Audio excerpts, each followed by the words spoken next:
Yeah, that's how it always starts. But then later there's running and screaming. The world's just changed so radically, and we're all running to catch up. How can we possibly have the slightest idea of what to expect? The best intentions. Some of the worst things unimaginable have been done with the best intentions.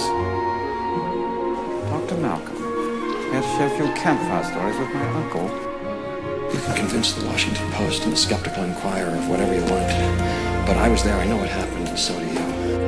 I don't think you're giving us our due credit. Our scientists have done things which nobody's ever done before. Yeah, but your scientists were so preoccupied with whether or not they could that they didn't stop to think if they should. Hi, welcome to Jurassic Minutes, where we're discussing the recent movie, toy, and franchise news for the Jurassic Park. I'm Brad. I'm Dave. And on this episode, we're going to be talking all about SDCC, some of the new reveals from Mattel, Chronicle Collectibles, and Iron Studios, and as well as that, we're also going to head over to Universal and check out some images and video of the new Jurassic World ride that's opened up over there recently. Can't do that. What? Can they do that? We'll get straight into SDC's talk. David, our first little story tonight, Mattel was at SDC, of course, and revealed a plethora of new animals coming in their toy line. Yeah, they had a huge wall there of a bunch of different stuff, both past, present, and future. That included like some of the Legacy line. Like I think they had two of the Legacy Extreme Choppin' T-Rex that had the green one. They had a couple new little doodads. It looked like that they had a Jurassic Park 3 inspired Triceratops. It was the one that looked like it was like the green with like a bright kind of yellowish green on the top of the back, if anybody remembers that one. And then they had two new baryonyx to show off. One's a battle damage variant. It looks like it's brown with the same kind of patterning, and another one that was the Allosaurus prototype that's now on the Metriacanthosaurus, the yellow and red one. And they also, just as a tease too, they had the Brachiosaur there, as well as the Brachiosaurus and the Colossal Blue. Yeah, and of course they had the Brachiosaurus next to the Mosasaurus. With just if you've seen the Mosasaurus and you were impressed with the size, I mean the Brachiosaurus outclasses that in every way. Oh, I hope we can get that. So yeah, and we were just talking with Jay about how we're kind of scared that the Brachiosaurus might not see a full range wide release that will be available to everybody. I think actually a couple stores have already that has released in Britain has already marked up the Brachiosaurus. Wow. I remember Paul Elder on Facebook saying that he paid £70 for it. That's British pound sterling, instead of the 50 that it was advertised at. Wow, that's well over 100 in my currency. I know. I think that the prices should be comparable. Like it'll still be $50 or 50. I'm not sure what the name of your currency is in Australia. Yeah, the Australian dollar. Well, the Super Colossal was around the $100 mark, $99. So yeah, then it'll probably be a comparable price. But also on the wall here, they showed up a silhouette of 17 new species coming. Interesting, 17 new species. I wonder if that's just 17 new figures or types of figures, because we're going to see some repaints. Some of the silhouettes, you can see the Stegosaur again, you can see the Carnotaurus, the Pteranodons, Dimorphodons, like a lot of this stuff. Apparently there's more raptors here as well, but to take some of the guessing game out, they revealed 3 of what the new species are going to be. Yeah, I think the 17 new species refers to just the new stuff, because they hadn't. I don't think that refers to the silhouettes of everything crowded into that one picture that's been released. Yeah, they've got here Edmontosaurus, which it's kind of looks like it's been semi-inspired by the Julius Castoni drawing that he did for the Jurassic World website. It's got that same kind of aqua blue head, and then it's got a yellow crest, which is actually interesting because I think that's only been discovered in the last couple of years. That's a very relatively new relatively new kind of addition to the anatomy of Edmontosaurus, which would possibly make this. I don't know. I'm not a doctored paleontologist. I couldn't tell you everything without the figure in hand, but it could possibly be the most accurate Edmontosaurus toy figure available on the market when it comes out.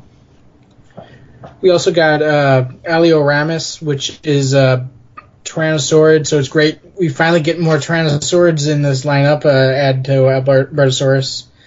And also revealed was Cryolophosaurus, which is an Antarctic carnivore. I actually studied paleontology under the paleontologist who discovered Cryolophosaurus. Nice. Yeah, but they also have some in silhouette here. Some of them are kind of difficult to make out. Some of them you could probably. I'm gonna try to guess at. One of them I know for certain is possibly Irritator or Ichthyovenator. It's a Spinosaurus with a notch in its tail. I'm not sure which one. And an extinct crocodilian, possibly Sarcosuchus or Dinosuchus. I personally think Sarcosuchus, based on the shape of the snout, is more thinner with a bulbous tip. And we got the merciless ambush predator, the Postosuchus. If anybody remembers that from the Walking with Dinosaurs miniseries from the 90s that Kenneth Branagh narrated, that one, I definitely see a couple day one pickups here for me. What about you? Yeah, I've definitely got to rewatch the dinosaur Walking with Dinosaurs feature again. Yeah, I'm just interested in some of the repaints with. I still need a green T-Rex, but it's interesting. They revealed some of these new species are actually going to be in the new Camp Cretaceous Netflix show. So not only are we getting toys of some of these animals, but we're actually going to see them on screen in some capacity as well, which I think's absolutely fantastic. Yeah, I was surprised to hear that when I think it was. Who broke that news? Collect Jurassic? Or did Mattel actually acknowledge that? Mattel did confirm that quite a few of these are based upon the upcoming Netflix animated series, and they even showed the trailer during their display as well, or panel. So that's going to be interesting. Yeah, I just for the finances side, I'm just trying to keep to what we've seen in the franchise at the moment. But even then, I've been buying some of the smaller class figures just when they've been cheap enough to get as well. So if any of these make it here, I'll be definitely happy to pick any of them up. But that's a big if. Yeah, I'm kind of in the other boat. I'm running out of room in my closet to store all this stuff, and I'm thinking about starting to get a lot more pickier about my pickups. Yeah. But I don't know. I mean, Sarcosuchus and Postosuchus were both kind of childhood favorites of mine. I remember Postosuchus, like I said, from the Walking with Dinosaurs miniseries from 1999, and of course Sarcosuchus. It was Paul Sereno who discovered that. And Paul Sereno was a paleontologist for the University of Chicago, and I remember there was major hype in Chicago when he discovered that one. It was like the largest crocodilian ever discovered. I think it might still be, but yeah, I remember they had like the 40-foot long life recreation for it at Navy Pier, along with a little Dino Expo and it was a Suchomimus skeleton mount on there as well. It's always good when they can set up the life-size stuff like that. Just like you see photos of the little person standing by the brachiosaur foot, but until you actually see some of these skeletons in hand, you've mentioned previously how you've been going to the local museum there where Sue was, and just being able to see that Tyrannosaurus. I'd love to see a Tyrannosaur skeleton just to see how big it is. I think They're big. Yeah, They are very much the Tyrant Lizard King. Yeah, like the two museums I've visited here, I don't think they're anywhere near a full adult Tyrannosaur. They're pretty small. Like they're just a reproduction skeleton that they've had. One sad thing with this too, obviously looking at these photos, no humans or anything else apart from dinosaurs. Mattel have confirmed that there's no plans or no word on humans for 2020. So it's, no humans or vehicles for that matter, which is really disappointing because I think we're both looking forward to a Ford Explorer. And even worse yet, I hear that the Legacy line is being discontinued by Mattel, so they're not going to be making it, period, unless they go through a different route.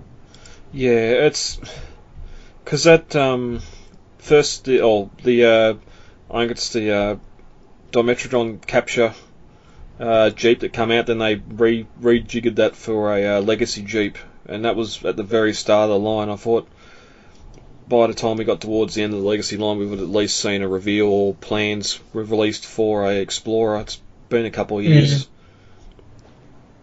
Which is unfortunate, and frankly, that's not all on Mattel either. I mean, Target has kind of come to blame for that. I just don't think they understood what they had on their hands and the amount of people who would have purchased stuff like that, you know? Yeah. And I think it's partially, on Target for not wanting to do the Legacy line. They were kind of resistant to it when it first came out, and just after being a non-movie year, they just never really stocked it, you know. It makes me wonder too how well the Jeep sold. Maybe it didn't sell well enough for them to look into it either, which is a shame considering there's two different versions you could get of it with some minor retooling. Yeah. Oh yeah, that's how it always starts. But then later there's running and screaming. Up next, it seems every franchise is getting their own card game at the moment, and Mattel's, or Mondo, has revealed there's one coming for Jurassic Park as well. Two-player based card game where it puts head-to-head skirmish gameplay. You can be as brief as 20 minutes or go longer depending on the scenarios you play out. And the press release shows the themed expansion beyond the opening, which is InGen versus Raptors, which is odd because it's got the Raptors and Muldoon on the classic art there on the front of the box, which looks fantastic. But David, you already dipped your toe into other franchises, Star Wars including. Have you played any of these other games, card games, before? I never was really big into card games. Even as a kid, I remember going to summer camp and a lot of kids playing like Kitty Poker and all those little card games, War, stuff like that, and I just never was really that into them. I was more a checkers guy. Well, just a lot of it now seems to be trying to get on the bandwagon of I think it's Cards Against Humanity and stuff. A lot of these tabletop card games that have been sort of going really strong for the last few years. I know Transformers have just started doing it as well, and you get your base packs, but then you got to buy more, and if you want to go anywhere, it takes me back to the 90s and Pokemon and Pokemon cards. But Pokemon cards were honestly probably the only card game I did get into, but not really as like a player, but more as a collector. Yeah. You know? Well, yeah, and they've only shown the box art here. If the cards have got good art on them, then I'd probably nearly look at picking up a set just for the art, because there's a Sattler versus T-Rex and Grant versus or a Grant solo expansion pack coming in 2020 to join the game as well. So we're going to get more characters here in the game itself. But I suppose just something else. If you want to be a collector and buy it, you can grab it and throw it on your shelf. This will probably be on the gaming shelf. Like, what was the one that was last released? The Jurassic Park Danger board game, I think. Yeah, that was released, wasn't it? Yeah, it was. I've seen it on my Target, my local Target. Something else that didn't get over here. Oh man, you have the worst. You guys have the worst luck. I'm sorry to hear about that. eBay. Yeah. Damn you. Speaking of which, I did actually. I'm sorry. I built up another piece of the Lost World merchandise with that. You getting a one of the Lost World T-Rex plush toys. Oh wow. Yeah. Oh, that's right. You posted photos. It's still got the tag on it too, hasn't it? No, it didn't. Oh, no? It was actually that was a different one. That was one of those little mini ones that looked like it was Satan. No, but yeah, the eBay is sadly the go-to for collectors in a pinch. Shouldn't have to be that way, but it is. Yep. But your scientists were so preoccupied with whether or not they could that they didn't stop to think if they should. Alright, up next we have one more reveal from Mattel. A new Amber Collections, or Amber Collection line, which is going to be a GameStop exclusive in the States. That could mean anything for the rest of us in the world. They've released figures of a female raptor, an Ian Malcolm, and Owen. Mm-hmm. Yeah, the Amber Collection is something really interesting because we've heard rumor of the 6-inch Collector's Super Articulated line for a while now. I think it's been in the pipeline for over a year, I think, since at least the second wave of the Jurassic Park Fallen Kingdom toys came out. And these are really interesting, and I'm not really a fan of the Jurassic Park one. The blue looks awesome. I mean, blue looks great. The detailing is there. The articulation's there. The only thing I think is kind of funny about both is that the feet are kind of big when they come with a stand, so it's not like they need the feet to be big. Yeah. Yeah, it's but interesting.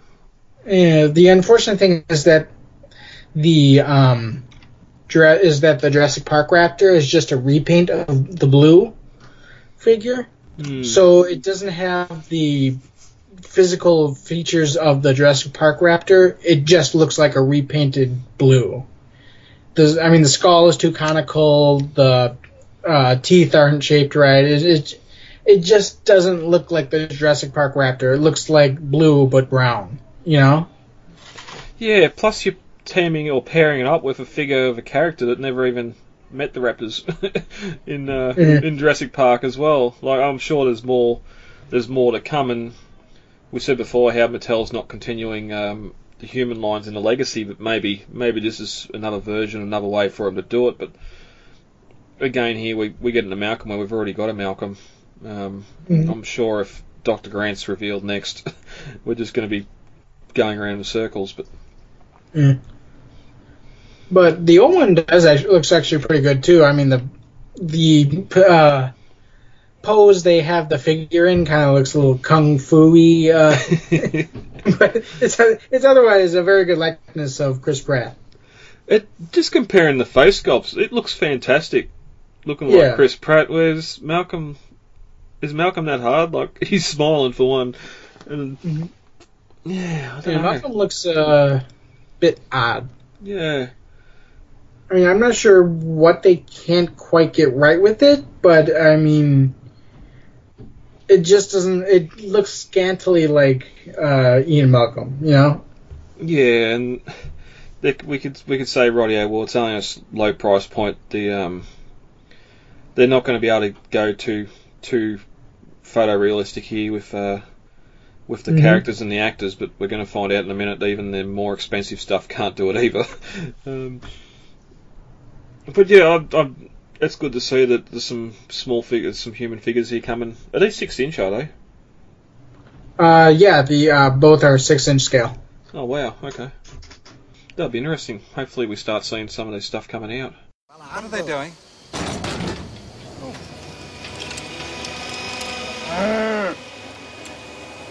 Feeding them.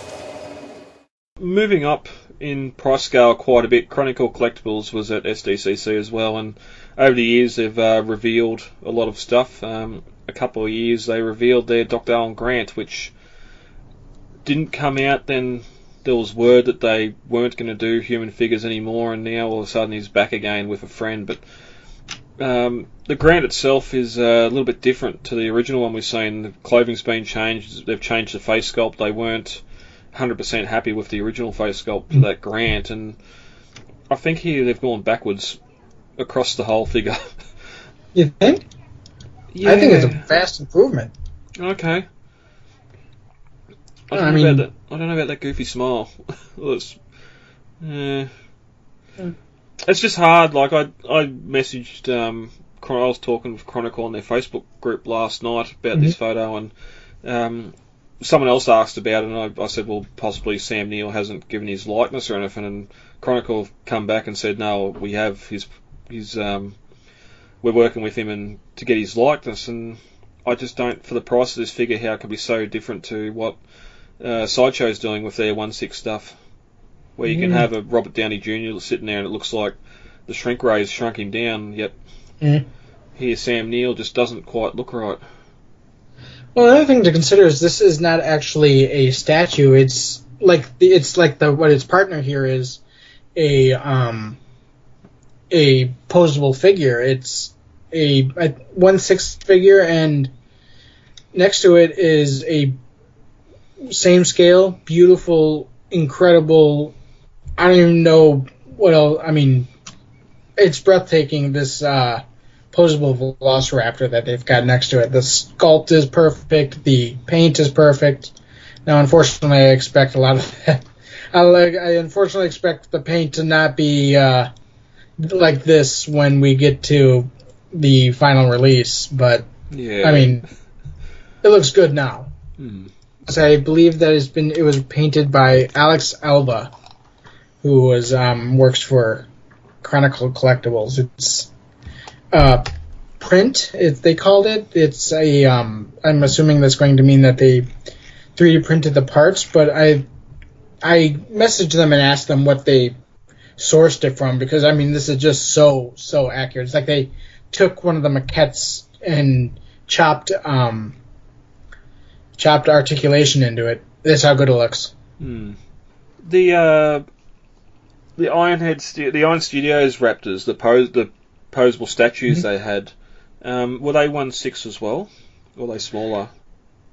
I can't remember the scale on that. I'd have to Google it, but those look very nice too. I've seen some of the factory pictures that are coming out recently, and I'm very happy with that purchase, and I can't wait to get it in hand. You know? Yeah, no, I was just wondering price wise, like if they were $99 or whatever they were, $100, whether this might be say $150 or something. I'll have to look up the. But then normally a lot of your 1/6 stuff starts around $200 and goes up pretty quick from there. So. And being that they kind of do a premium price here, I think it's unfortunate that we're going to find out that these figures are going to be a bit more than we want them to be. Yeah, yep. Also on display there, they had their Dilophosaurus, which we've talked about before as well, and some great looking colour on that again. I'd hope that wouldn't change too much between these photos and production. But they did have another new figure there too. They've got a Mosasaurus in a stand here with a little submarine, or it can be changed out for a shark, which I thought was cool. Yeah, it is really cool, but unfortunately the price is not so much. I mean, this is a $900 figure, and it's just, I mean, it's pretty decently sized, but again, most of that size is the base, and it's just, I don't know if it's worth $900, you know? Yeah, the base is 15 inches in diameter. We're looking here it's 16 inches tall, 24 inches wide, and about 16 inches deep. So, and most of the time, that's all polystone, so it's going to be pretty heavy as well. Yeah, poly resin for the material, hand painted. So, it is a big thing to try and display, big thing to have shipped here. And as much as I love the Mosasaur, I don't think it's that much love. Same. It is due second half or third quarter next year, so get on the 10-month payment plans, and you can get it paid off before it's due out. Yeah. Going back to the grant, though, real quick, I just remembered that the figure does come with his raptor claw, so that's a nice little addition. If you buy it, and just be careful not to lose that thing, because that's probably going to be tiny. You know. Well, he's got some stuff on his belt here too, that the pocket knife and that there. Mhm. Well, yeah, we'll see what happens. Like, there's a lot of this stuff's in shadow too. They've tried to bump the colour up a bit, but he's the hat's shading his face a little bit, so. Mhm. We'll see what happens as this gets closer to release. The other thing that Chronicle, we know they've been been trying to get out for a while now, is their cryo can. Now we've got price of $200 and it's ready to buy. Again, it's not expected to ship out until third quarter next year, so again, get on that 10-month plan. Well, it's probably $20 a month or something, and it's not really that much at all. And as far as pricing for this prop goes, that's actually very, very fair. I think that the Rilo can, which is considered the best non-licensed can on the market, is somewhere like $225 to $250 or something like that for this pretty much the same thing. I believe that the initial design for this was by Rilo that Chronicle did before going with the original design that they found by examining the prop. But this one, I actually think I'm going to pick up myself. I have that $200 credit with Chronicle, and I think I'm going to just spend it on this. I wanted to use it on the two of the Iron Studio Raptors, which unfortunately it wouldn't let me, but I think I'm going to go ahead and get this one. Because it comes with the vials, it comes with the bottom unscrews, and I think the prop even, when you twist the bottom of the vial, it pops up like it does in the movie. Not sure if it makes the high-pitched whistle noise, but I guess we'll see.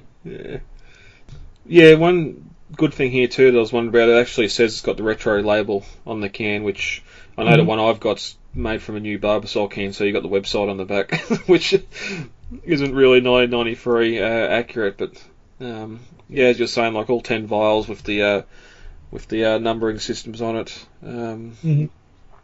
And if you order through the site, you actually do get Dennis's security badge as well. So that's a cool addition. It is. That's a fantastic little addition to display with it. It's some of those ID badges that are a fairly cheap thing to collect, and I haven't got into it yet. And it does say on the website here is too not actually cooling or shaving cream dispense functionality. So. But I mean, then again, I really don't want shaving cream getting all over the place anyway, so I don't mind that it doesn't function. Yeah. I mean, I don't think anybody who buys the can is not going to actually buy it for shaving, you know? No. You can go and just buy the actual Barbasol cans. Exactly. Oh, God. It's cooled and compartmentalized inside.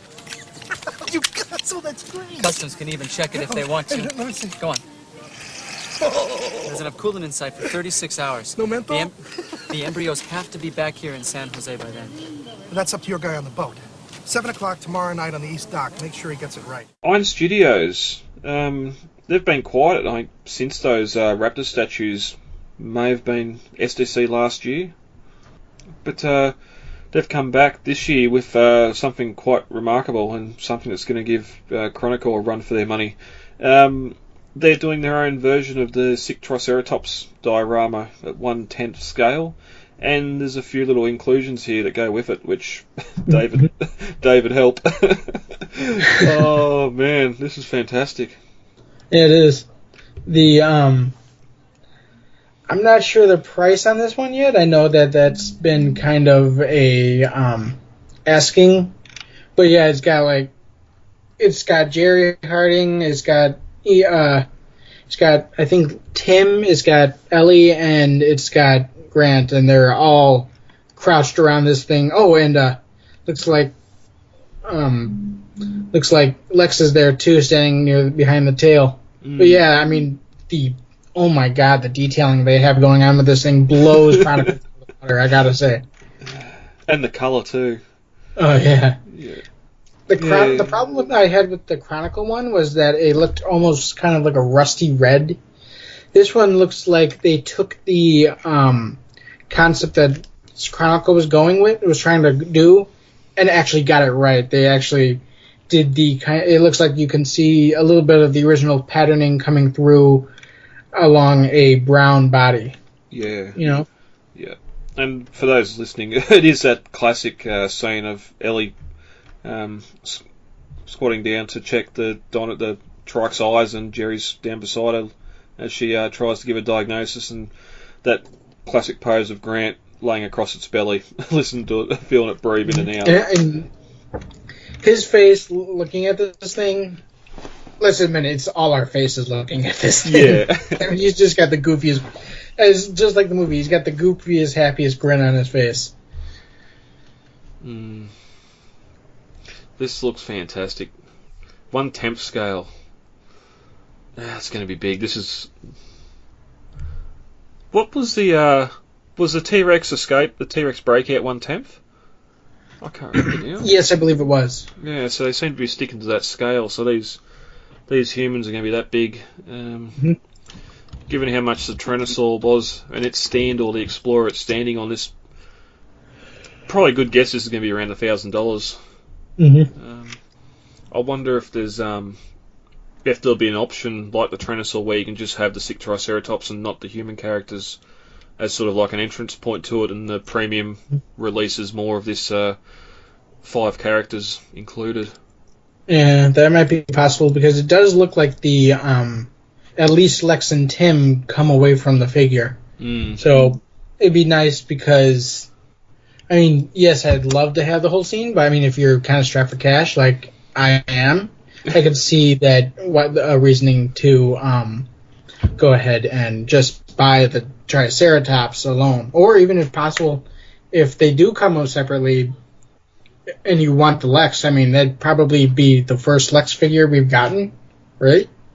Yeah, and she's sort of in a pretty neutral, like standing there for hands beside her waist and just sort of leaning forward slightly, so it's something you could probably have interact on, or standing on your display and not sort of stand out of place. Not like not like a Grant just sitting there leaning over with nothing to lean on. And it does look like the other characters do come away from the actual base. I think they would probably be packaged separately, and then you add them around the Triceratops. And again, like the breakout set as well, the base that this thing's on, just a big slab, like a big slab of rock that goes down fairly deep. And even if they, I mean, just Polystone was pretty heavy enough, but I mean, just printing it in like regular resin would still be pretty heavy. So this is going to be a heavy item, and probably cost a lot to ship. Yeah, and as you said before, like the detail on the trike itself's just good enough to, if you wanted to get into this at the base entry level, you could just get the trike. But we'll see over the coming weeks as this more news as this comes out, and what those prices are going to be, and if those options are there. So that's it for SDCC. It was on just this weekend. It hasn't quite finished by the time we're recording, so chances are something else may be revealed now or in the weeks ahead, but we'll look back and discuss that as we need to in later episodes. One thing I do want to mention, though, I just remembered that the Hammond, the exclusive Hammond figure, all over eBay. They're actually not badly priced, and for the cost of airfare, hotel, con tickets, and all that, these are, I mean, I actually just bought one for $70, and I mean, for frankly, you're not going to get much cheaper, you know? I mean, like I said, at the price of airfare, hotel, and con ticket, it's a steal. I mean, $70 is a steal. Let's admit it. Yeah, I did see something before. Apparently, that because it was supposed to be $5 per person, but it's been reduced to $3. So I would believe that, but at the same time, I mean, I purchased one. The guy I purchased, he took a picture from the con floor with it in hand, so I expect it to probably be shipped whenever he gets home. You know, and it's expedited shipping, so I might very well get it by the end of the month. I've just gone to eBay. I can buy one here now for $144 plus $78 shipping. That's over $200. Yeah, so a lot of these people just started bit low down low. A few here for around the $40 mark. Again, none of it's buy now. They're just putting it on at $20 and letting them go to see get the most they can out of them. So if I could find one for under $100, might be worth. But just as we were saying when we were talking on that episode with Jay, it's a character we need. It's something we need, and it is. Yeah. And frankly, I mean, not to praise the scalpers because I really hate doing that, but I am kind of a little thankful that they're doing this because, like Jay said, for us that live on the East Coast or the Midwest or even Australia, it would far exceed the price to go to San Diego Comic-Con just to pick it up than it would be just to buy it from a scalper. Yep. And it's sort of they are reselling it on eBay, but at least they're starting at a low price, and the prices are being driven up by people that want it. So, I mean, I'm just immensely thankful they wasn't in like really low demand, and they're on there for like $500. That was going to be my fear. Yeah. That was what I was afraid of. What was going to happen. Yeah. And the figure was originally $15, I believe. So I mean, yeah, it's an upcharge, and it's kind of a triple the price, but at the same time, I mean, it would cost me $600 to go to San Diego Comic-Con, and this is a huge savings. Yeah, I'm sure that a lot of people would have been going there anyway. Yeah, it'd be a big cost to try and plan the trip and go just to get, and your sole purpose to go is to get this figure. So it is just good that unlike stuff like the Spinosaur and that, people aren't just saying $300 and you sort of and ahhing. So have a look at a few listings, maybe later at night or earlier in the morning if when things end, you might be able to get in there and snipe it before someone can bid too high on it. I now have a task for the week. Stay tuned, listener. Well, that's one souvenir they won't be taken with them. Alright, a little bit of older news here. We had some releases, a bit behind the scenes for the Universal Studios Jurassic World ride that was about to open there. It has now opened, but we got to see some of the animatronics in play, and I think for the most part a lot of the animatronics stand up and with a bit better update than what we had previously. Something that is nice though about it is that they seem to have, if they didn't all out add something new, they at least updated the internal mechanics to the animatronics, and so we get these animatronics kind of like new in a way that we get to see how they would have functioned back in like 1997 when this was still brand new. You know? Yeah. Well, that'll take us into the next story as well, which is the first look into the ride itself, and there's the video here of the ride in question with someone going through it from eBay. There's also a sit-down video with John Crafino, who is on the Universal Creative team, and he's there talking. They've got the animatronic Dilophosaur and Raptor there as well. As well as the good old-fashioned Parasaurolophus. Yep. And we also get some incredible behind-the-scenes shots of them creating the Indominus animatronic. That thing looks fantastic. Sorry? That thing looks fantastic. Oh yeah, it does. I mean, the detailing they went into this thing. It looks amazing. It looks like it also has a body and arms. And from what I heard, the T-Rex also has body, arms, and even legs. I've seen a photo that showed off the legs. And interestingly, I think that eventually the ride will feature a fight between the Indominus and the T-Rex at the end. Yeah, once all that's up and running.